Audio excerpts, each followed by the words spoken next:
This is one of the numbers Carlos says regularly calls them, offering immigration legal services in the United States. It's a number they now believe belongs to a scammer after they lost hundreds of dollars seeking asylum services of their own. The 43-year-old, who uses they-them pronouns, came to the United States in September 2023 during the Biden administration using the CBP One app. Carlos, who asked us not to use their last name or show their face, says they had to flee their home in Ecuador out of fear for their life due to discrimination based on their sexuality.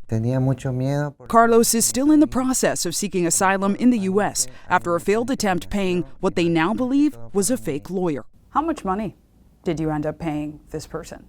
500. Do you believe you were scammed? Por supuesto que sí.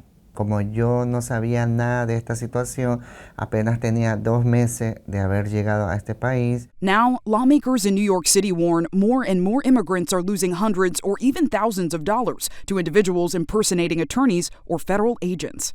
They're not trying to be here illegally.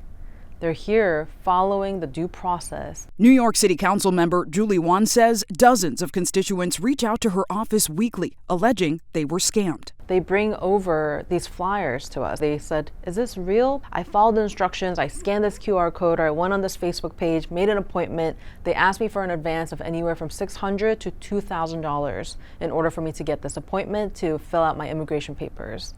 And I paid them, and when I showed up to this office, nobody was there. Amid the rise in complaints, Wan proposed and ultimately passed a New York City law doubling the penalties for fake immigration legal services from $3,900 to $20,000 for scammers with multiple violations. It comes as in New York City alone, immigration-related scams rose by 27% last year, according to the Department of Consumer and Worker Protection. An NBC News investigation finding reports of fraudulent immigration lawyers and federal agents appearing in at least 30 states across the country. Carlos will be assigned a court-appointed attorney, but in the waiting, they still receive calls from possible scammers.